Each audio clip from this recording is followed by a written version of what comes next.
والأستاذ ممثل الحكومة الإقليم كردستان في مدريد.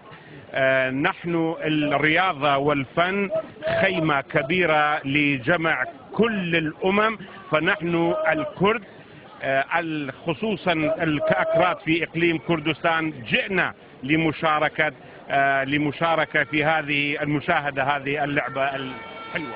كيف جئتم؟ هل وجهت لكم دعوة؟ كيف حصلتم على التذاكر؟ والمعلوم بأن التذاكر صعب جدا الحصول عليها.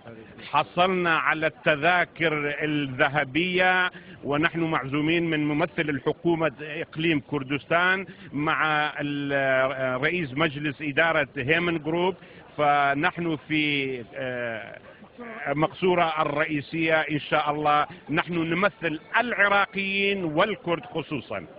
طيب، هناك ما دام تتحدث عن العراقيين، اعتقد بان العراق معروف بانه بطل اسيا وبان فيه لاعبين ممتازين، لكن اعتقد بان حلم كل عراقي وخصوصا من الموجودين هنا، حلمكم انتم ان تشاهدوا فيهم من الايام لاعب عراقي في البرصة.